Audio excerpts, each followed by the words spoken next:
Hey guys, welcome back to the JC Show. Before we get into video, please don't forget to like, comment, and subscribe, and to ring that notification bell. Okay? You know what I mean? All right. So, what we're gonna be watching is, do women really have it harder? Male feminists versus anti-feminists. Okay? And let's get into it. The only thing that being a feminist today is you must just want to get laid. There's no reason to believe in all of these crazy things that seek to strip you of your masculinity, perpetuate these terrible ideas that men are evil and all of these things. That has to be the reason. What a way to start. Step forward if you agree with the prompt. Women have it easier than they think they do.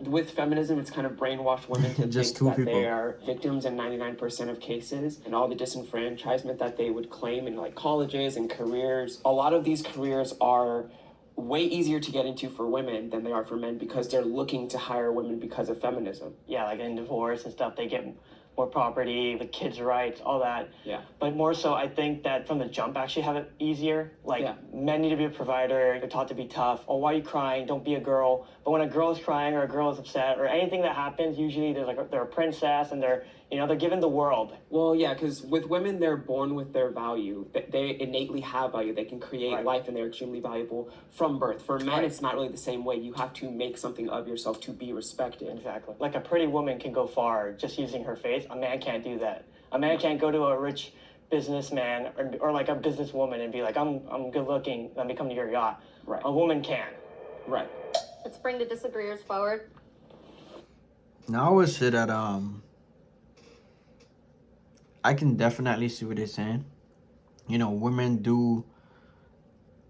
A lot of women already know. A lot of women know that they have it. There's a lot of things that they have easier. You know what I mean? They're born with innate value. They don't have to not necessarily go out and work and provide. If they have a husband, then the husband can do that. But I do agree with what he's saying. And men do have to work for their value. You know what I mean? You get value by, as a man, you don't get value just because, well, most guys don't get value just by looking good, which in this day and age, you know what I mean, a woman can have a lot of value or can make it in the world by just having looks. So let's continue. I have a quick question. Just a second ago, you were saying that a pretty woman could go onto a rich man's yacht and that would be kind of her ticket on, right? Okay, so did that help women vote at all, being pretty? But what does that have to do with it? I'm just asking. Because, when we're talking about women's lives being better than they think they are, would you rather be pretty and be able to get on a yacht or have your liberties? What are we living in, like 1950s or 2022? They already have the right to vote. For a long time. I think something you specifically said shows to me why women don't have it easier. I think it was you who said, women already have their value. Their value is already obvious because they can have children. I don't want to put you into a box, but there are large amounts of men. Women are people that have children, and then they raise the child and they be quiet. And I think that is a problem. No. I think what was really evident to me when both of y'all came up and talked was how indoctrinated into the patriarchy you are, right? You both come up and say, as men, we have to prove something. And those expectations that you put on yourself is a direct result of patriarchy and the systems that feminism is trying to dismantle. As are the values. Wait, what's wrong with being patriarchal? And why is feminists trying to break it down? You know what I mean? Came right out of his mouth. They're trying to break down patriarchy. It don't make sense. And he gotta explain that a little further. That women have that when they were born that you're talking What about. he's trying to say. Women did not create those. Right. Those are God ordained. Men and women are both equal under God and in value as human beings. In Genesis, you have creation of both men and women. They're made in God's We're not image. about We to are quote the both. Bible and like some feminist. You Hold on, cannot. we can. We're operating in a... How dare you talk about God when we're having this conversation? You know what I mean? This guy about this. How dare you? You know what I mean? Now, according to my rules, when we're having a conversation, there's a list of things that I don't want you to speak about. God is one of them. And since we're talking about women, I'll keep that on the list, okay? But God. Don't talk about God when we're having conversations. Let's continue. Country where there's a separation of church and state, you cannot use religion as a And the Bible motivation also to doesn't make tell legislation. If I hear one more person use religion as a reason to not give rights to people, I'm probably gonna fucking explode. People using their own personal ideologies as an excuse to implement legislation over other people's lives are simply just not okay with the fact that. So he's not using his own ideology, his own idea when he's speaking. Everybody else is doing that, and they're wrong for that. His ideology as his idea is the only idea that should be put forward. They can't control everything around them. Back to the prompt, I mean, I don't think that women have it easier than they think they do. And I think to just make blanket statements like women in society think they have it easy or men in society have it harder, or whatever you want to say, I just think it's kind of naive. Sure, maybe some women think they have it easier, but that might not be because they're a woman. It might just be because of their own set of life challenges and vice versa. Yeah, and I agree. And one of the reasons that I am so passionately anti-feminist is because I believe that feminism pits men against women. Men and women may be equal today, but they are not the same. But also, too, women are under a pressing assault today in this country. They're losing their ability to compete in sports, beauty pageants, also basic things like that to people that identify as women. And no one is talking about it. Feminists aren't talking about it. So now you have conservatives having to fight for women's equality. You're making some pretty blanket statements saying feminists don't care about it. And you say, It's funny, he's talking pure facts. You know what I mean? The women today have to fight to stay in sports. They have to fight against the transgender movement. They have to fight, and these transgender people are like strong and stuff. And they have, the liberal side does not care about equality that women have. They do not care about equality. And, you know, I've heard a lot of people say that, you know what I mean, men and women are equal. No, men and women are equal but not the same. You know what I mean? A man is different from a woman. And it seems like in society, there's always this this fight between men and women. You know what I mean? A lot of times we have women trying to be men and compete against men.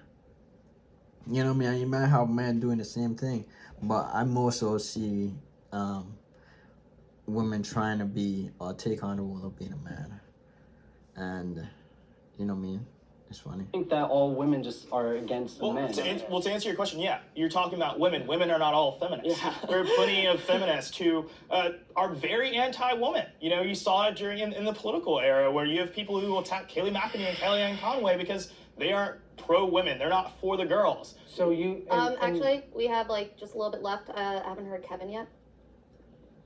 Yeah, when you talked about the pressures of being a man and having to provide and having to prove your value as a man, I think those are real challenges that men face. That's why, like, women have it harder too, because they are also being impacted by how aggressive men feel like they need to be able to secure the role that they have to play in society. But the reality of today is that because of the systems that we're in, the patriarchy is negatively impacting not only women, but also men.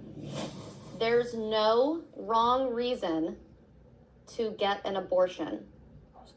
If you're in college or you work a 9 to 5, it's not making you happy, you know it's not what you want for your life. You're in the exact same position that I was in a few years ago. To get an abortion. There's no wrong reason.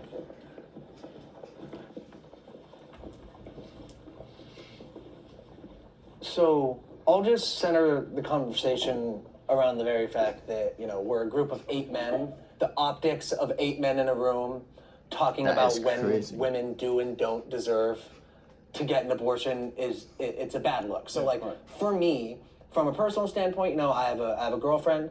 There might be some reasons on a personal level where her and I having that conversation together, I might say, I think we should do this, I think we should do that. On a legislative level, I don't feel confident enough to legislate when someone is and isn't allowed to get health care. Because that's what abortion is, it's health care. Yeah. One of the paramount ideologies of, I guess, being a quote-unquote male feminist is just the ability to mind your own business.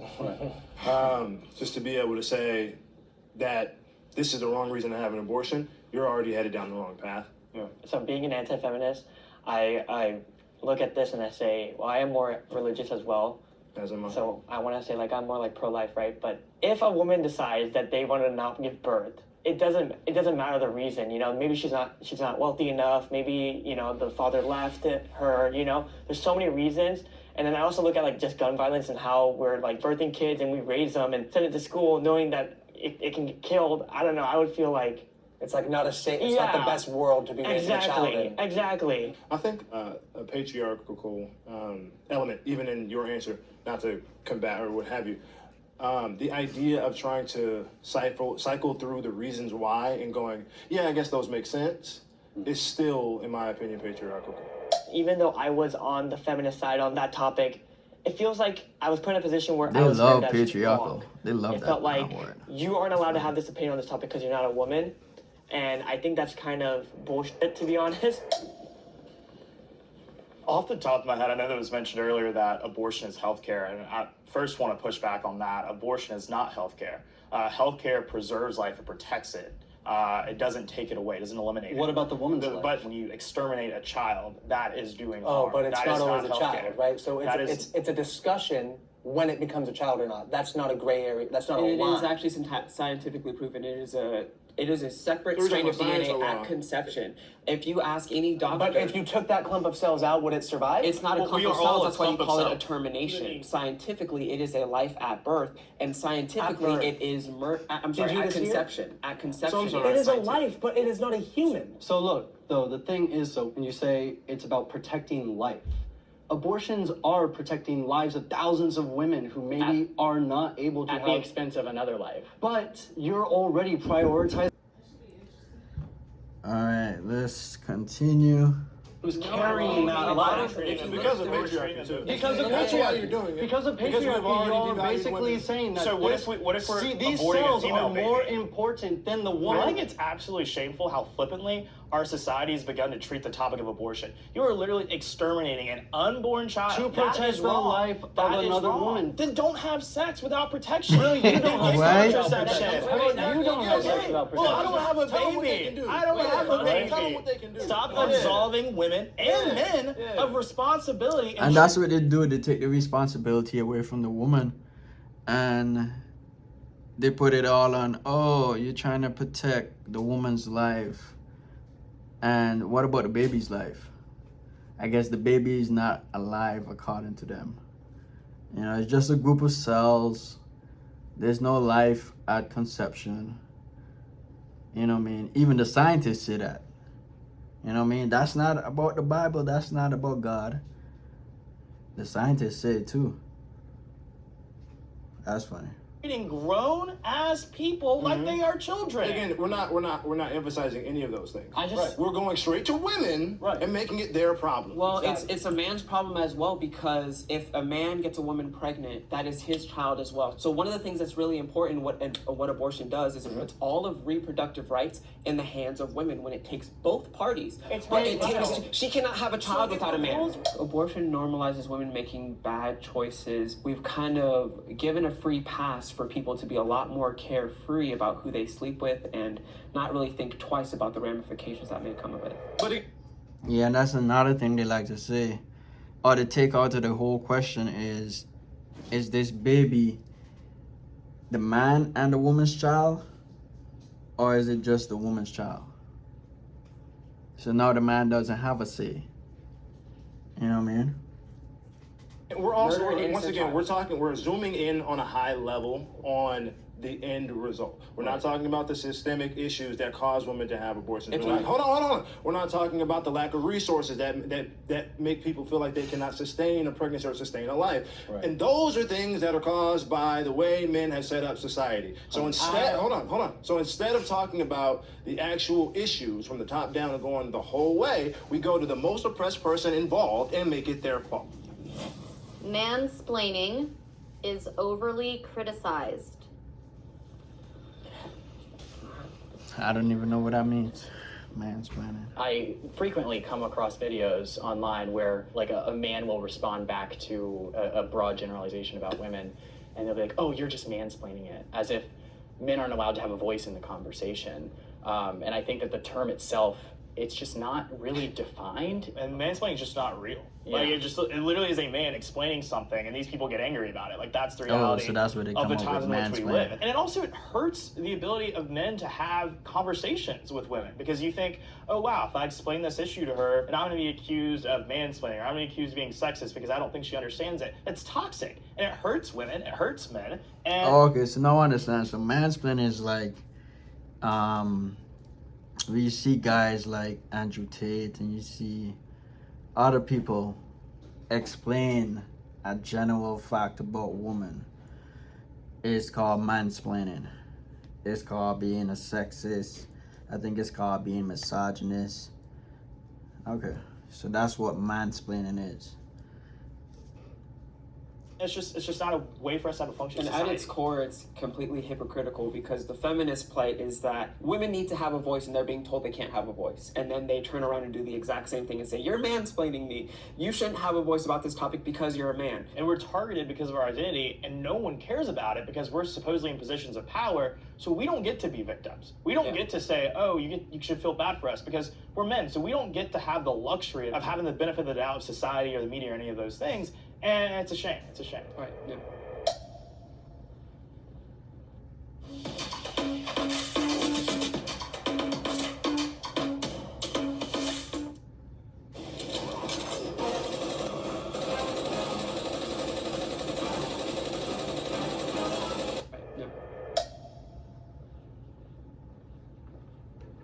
Yes, I see what you're saying. Men aren't able to have a voice, else it'll be criticized as being misogynistic or sexist. You can't speak up these days because somehow it's toxic masculinity for a man to speak up.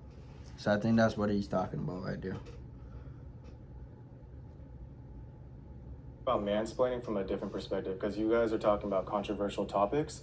I'm going to talk about it from just like a day-to-day perspective. In my relationship with my partner, how I try to be really mindful of mansplaining is when she is sharing her struggle. I think a tendency that can be conditioned in me through just how men dominate and want to have to solve problems and all that is I want to jump in and just solve it and try to explain what's happening here and try to question her experience and be like, hey, like, well, did you think about this? Did you think about that? Well, I see this. That inherently in itself comes off as mansplaining, because what is the counter to mansplaining is actually getting consent from the other person. How do you want to be supported? Do you want me to support you and listen to you, or do you want me to help solve problems? It's also, mansplaining is also not just a man having an opinion. Right. That's not the situation. The idea is when a man interjects an opinion that he either is not fully educated on or so is he saying that appropriate when you're having a conversation with a woman, you're supposed to ask for consent whether or not you can explain it a certain way so that you don't you're not sympathetic or empathetic to what they're saying? So you got to be thinking before you speak, because you don't want to hurt their feelings.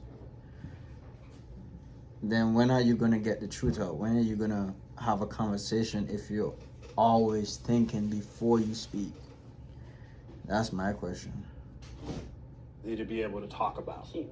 How is that different than a woman doing that? Yeah, exactly. That's my issue. Then feel free when a woman does that to say you're womansplaining. I don't think that there's a reason that term doesn't exist, and that's because you're not allowed to do that towards women in society. If you did that, it would be just fine. You just admitted it would be just fine. I think the difference is, though, when if that were to happen to men, it wouldn't quiet our voices to being completely unheard. My wife is a physics and math teacher. If she has the answer to a question in a staff meeting, she's going to have to be louder than the men in the room, because that is the way society has conditioned people to operate, especially in male-dominated spaces. Yeah. That's what mansplaining is. I have one more question. Is it about the word? Yeah, that's what I feel. Is it like about people the getting hung up on like words like y'all really don't. Y'all have a lot of problems with a lot of these languages. When you say mansplaining, you have to understand that subconsciously we're already creating a divide, when really a woman can mansplain by definition the way you guys are explaining it, and that's just as wrong as if a man does it. So why is it called mansplaining? Why isn't it just disrespectful? So when your life is not at stake, when you're not being attacked, I think you can focus on language. When you're not at risk of being... You live in U.S., dude. Men are attacked every single day. Women are attacked more. But I think from a societal standpoint, you guys talk a lot about social conditioning and how women feel uncomfortable.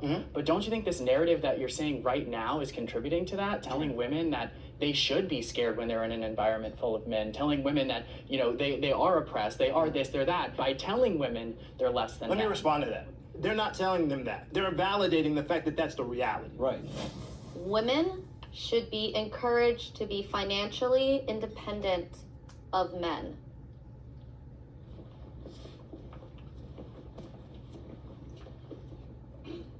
I think this one's a no-brainer, right? I believe that men and women are equal. They're just not the same. And I think with that equality comes equal responsibility to be able to provide for yourself. And when I think about what could provide for oppression, if that were to exist, would be this idea that they were tethered to men to live their lives. I think if you remove that tethering, then obviously women are free to do whatever they please and exit very bad situations. One of the most unfortunate stories that you hear so often is that so many women are forced to live in very dangerous circumstances because they don't know who's going to provide for their child if they leave. They don't know who's going to provide for them if they leave. And so I think financial independence for anyone is always just a good idea. Yeah, I want to speak about this through a different lens. I think it should be like women should be empowered to be financially independent. Encouraged versus empowered takes a different sense of support. Speaking to how men feel the need to provide. Sometimes when a woman makes more than a man, men can feel like they're less of a man because the woman is taking more of the boss and provision kind of role in the household. So I think that it's important to be able to equip women with being able to feel like they are empowered. And that is a feminist thing because it is breaking the gender norms of what is masculine and what is feminine role. Yeah, I also think it is important though in this conversation to recognize the women that don't want to be financially independent in a marriage. There's a lot of women in our country that enjoy being mothers, and I think being a mother is one of yeah, exactly. And that doesn't necessarily mean that they're stuck in their situation, because they're doing something very valuable by sacrificing that freedom in order to raise our next generation. It's just giving a choice, right? And their love is their labor, right? Exactly. Their love is their labor in their own. It's a good question. It's a really good question. And their love is their labor, right? Exactly. Their love is their labor in their own. Okay, I have a few different thoughts. One of them would be the importance of the family. I think women should go out and be financially smart and know how to make money and be able to make money for themselves. But being independent of men leaves this notion of that you can never trust a man or that men are unsafe. And the problem that this brings is in the family. I think. Can I ask you why? Hold on, I'm just going to finish my thought. I'll explain. With the nuclear family, you have, and this is for both men and women, they're the most happiest when they are in that kind of dynamic. And to your point about marriages where women makes more than the man, that's one of the biggest indicators of divorce. And I think there's a societal and honestly God-given responsibility for men to provide. So when men are told that women are going to be independent of you, you're stripping away a lot of their purpose and responsibility to be caretakers of women, to provide for women. I would also say that the biggest group of people that are on antidepressants, and it's 1 in 4, are women that are 40, have a career, and have no family and no kids. Just the real meaning of life is community. Look at the faces. Can I respond to one specific thing you said, which is the demographic of women over 40 taking antidepressants, and you're using that as proof that they're the most depressed group. Men just kill themselves. So like all the men that have killed themselves, if they didn't do that and we're still here, men would predominantly be more depressed. There's no basis.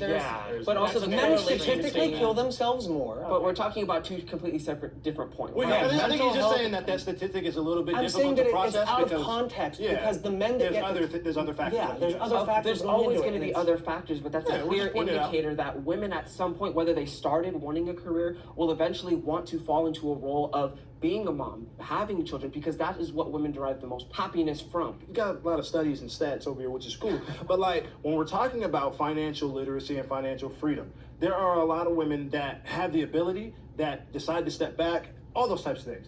None of that has to be taken away or omitted in order for them to be empowered. People should be able to do in their households what they want to do. And I don't think anybody's trying to take that option away from women. I think y'all think people are, but I don't think that's really happening. But they are. But they are. We see that in society today. People demonizing women for choosing to stay at home.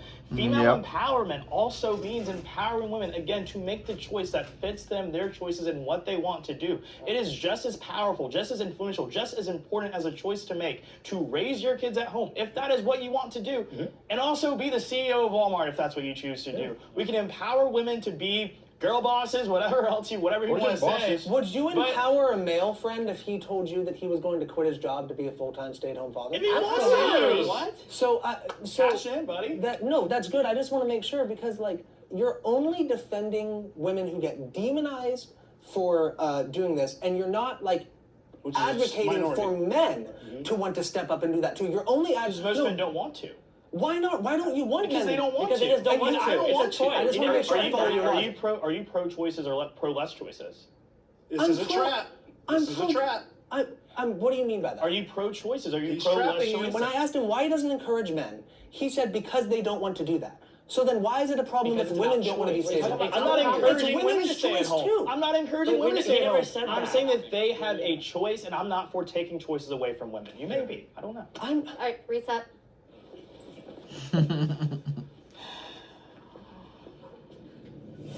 Period pain is exaggerated. Nobody want to get on that one. I'm glad no one stepped forward for that. I'm gonna change my mind. All right, next prompt. Innocent men suffer because of feminism.